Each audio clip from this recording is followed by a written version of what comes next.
दोस्तों, अमेरिका की इमिग्रेशन के लिए एक फॉर्म इतना ज़रूरी है कि उसके बगैर आपका वीज़ा ही नहीं लग सकता। और उस फॉर्म में गलती से आपका वीज़ा भी डिले होता है, आपका इंटरव्यू भी डिले होता है और कई दफ़ा आपका वीज़ा रिफ्यूज़ हो जाता है। उस फॉर्म में कुछ कन्फ्यूजन्स होती हैं जिसमें अक्सर लोग गलती कर जाते हैं और केस ख़राब हो जाता है। वो फॉर्म क्या है, क्या कन्फ्यूजन है और क्या गलती नहीं करनी, ये सारी बातें मैंने आपको आज इस वीडियो में बतानी है। प्लीज़ चैनल को सब्सक्राइब कर लीजिएगा और वीडियो को आखिर तक देखिएगा। तो दोस्तों, सबसे इम्पोर्टेंट इमिग्रेशन का फॉर्म जो है वो है एफिडेविट ऑफ सपोर्ट I-864। जब आप किसी को स्पॉन्सर करते हैं तो आपको ये फॉर्म देना होता है। इसके बगैर तो कुछ हो ही नहीं सकता। ये बिल्कुल समझे कि अगर आपके पास ये नहीं तो आप बंद गली में आ जाते हैं। जो मैं वीडियो कई दफ़ा बना चुका हूँ कि अगर आपके पास इनकम नहीं है तो आपको फिर को स्पॉन्सर लेना पड़ता है। को स्पॉन्सर ना मिले तो फिर आप बंद गली में खड़े हो जाते हैं और मुसीबत में पड़ जाते हैं। अब क्या करें, क्योंकि उसके बगैर इंटरव्यू ही नहीं होना।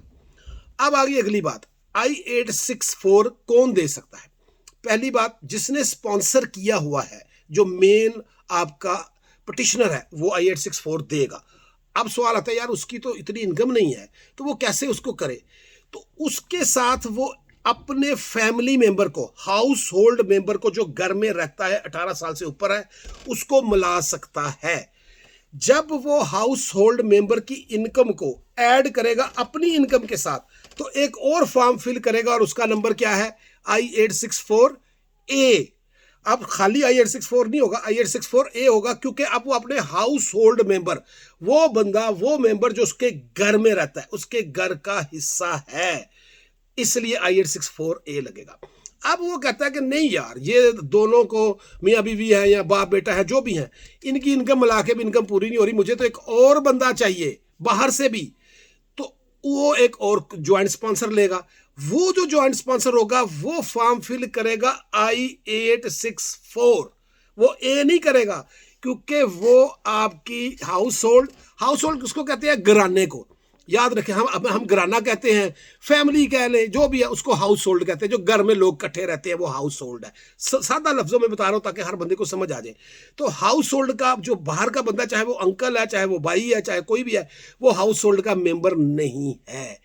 ये यहाँ आके कंफ्यूजन बन जाती है। कई लोग वहाँ जो घर पे रहता है हाउस होल्ड वाला, उसके साथ भी I-864 कर देते हैं, गड़बड़ हो जाती है। जो बाहर रहता है उसके साथ I-864A कर देते हैं, फिर गड़बड़ हो जाती है। तो ये कंफ्यूजन है, ये कंफ्यूजन दूर करनी है। अब इसमें एक और स्टेप भी है। आपका बेटा, आपकी बेटी, वो आपके बेटा है, बेटी है, लेकिन आपके हाउस होल्ड का हिस्सा नहीं है, उनका अपना सेपरेट घर है, वो वहां रहते हैं। आप उनकी इनकम अगर अपने साथ मिलाना चाहे तो फिर आपको I-864 लेना पड़ेगा। फिर ए नहीं उनसे लेना, सिर्फ घर में साथ रहने से, हाउस होल्ड का हिस्सा होने से ए लेना है। बिल्कुल सादा सा फार्मूला। घर से बाहर कोई भी बंदा होगा वो I-864 देगा। तो ज्वाइंट स्पॉन्सर आप I-864A वाला भी साथ लगा सकते हैं और बाहर से भी एक ले सकते हैं I-864 वाला। तो ये कन्फ्यूजन है, इसको दूर करना है। फॉर्म को मिक्स नहीं करना। बहुत सारे लोग फॉर्म को मिक्स कर जाते हैं और फिर अपना केस खराब कर जाते हैं। अब आ गई अगली बात जो बड़ी ही इंपॉर्टेंट है। दोस्तों, इस वक्त क्या हो रहा है, मैंने पहले वीडियो बना के बता दिया। अब मेरे पास बार बार रोजाना दूसरे दिन ये केस आ रहे हैं। केस क्या है कि आपका I-864 2024 का जमा हुआ था, अब आ गया 2026, यानी कि 2025 का टैक्स जमा हो गया। 15 अप्रैल लास्ट डेट थी, खत्म होगी बात। अब जब आप इंटरव्यू के लिए जा रहे हैं या अभी आपका केस पेंडिंग है तो आपको अब 2025 की टैक्स ट्रांसक्रिप्ट चाहिए। जो रिटर्न जमा हुई है उसकी ट्रांसक्रिप्ट चाहिए 2025 की। अब आप अगर ये सोच के जाएंगे कि भी हमने तो सारा कुछ जमा करवा दिया, अभी तो कराया अक्टूबर नवंबर में, अभी तो कराया थोड़े दिन पहले, नहीं, अब आप अगले साल में आ चुके हैं, टैक्स जमा हो चुके हैं। अब आपने नई अपलोड भी करनी है।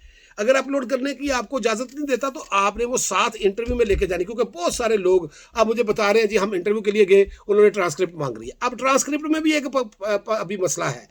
अभी टैक्स नए जमा हुए, अभी हम अप्रैल में बैठे हैं। बहुत सारे लोग, अक्सरियत की अभी ट्रांसक्रिप्ट आई नहीं, IRS ने उसको बना के सिस्टम में रखा ही नहीं है। और आपको पता है कि ट्रांसक्रिप्ट आपने खुद निकालनी होती है। ट्रांसक्रिप्ट कैसे निकलनी है आपको बताया हुआ है कि IRS का अकाउंट बनाना है।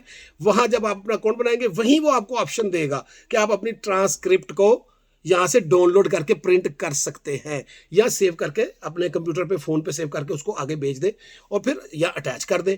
तो ट्रांसक्रिप्ट आपके IRS के अकाउंट में होती है, वहाँ से आपने लेनी है। बहुत सारे लोगों की अभी बनी नहीं है, अभी ये मसला है। अब मिसाल के तौर पे आपका इंटरव्यू आ जाता है, ट्रांसक्रिप्ट तो अभी आई नहीं, क्योंकि बार बार लोग मुझे ये कह रहे हैं वो भी भाई ट्रांसक्रिप्ट तो है नहीं, क्या करें, किधर जाएं। तो उनका तरीकाकार ये है कि वो रिटर्न अपने साथ ले जाएं, फिर यही है, रिटर्न ले जाएं। कोई जो कागज़ आया हुआ, कोई उसकी एक्नॉलेजमेंट आई है टैक्स जमा कराने की, वो साथ लेके चले जाएं। अगर अभी अभी उनका इंटरव्यू आ जाता है तो, अगर अभी इंटरव्यू नहीं आया तो ट्रांसक्रिप्ट करें। अगर इंटरव्यू दे आए हैं और वो कह रहे हैं जी ट्रांसक्रिप्ट भेजें, तो फिर आप ट्रांसक्रिप्ट का वेट करें, टाइम ज़ाया होगा, लेकिन उसको चेक करते रहें। अब जिन्होंने शुरू शुरू में टैक्स जमा करवाया था ना, उनकी आनी शुरू हो गई हैं, और आप अपनी चेक करते रहें। जैसे ही आपको महसूस हो गया अब आ गई है, देख लें, रोजाना चेक करें और ट्रांसक्रिप्ट निकाल लें। या जो आपका पटिशनर है उससे रिक्वेस्ट करें कि यार प्लीज़ अपना अकाउंट अगर नहीं बना हुआ तो बनाओ और ट्रांसक्रिप्ट निकलवाओ, रोज़ाना चेक करो, किसी वक्त भी आ सकती है। ये बहुत ही इंपॉर्टेंट पॉइंट है इस वक्त इंटरव्यू के लिए। इसकी वजह से इंटरव्यू डिले हो रहे हैं, यानी कि डिसीजन तो चलो पॉज की वजह से या जो भी है, लेकिन आपके केस भी डिले होते हैं। Thank you so much, channel को सब्सक्राइब कर लीजिए।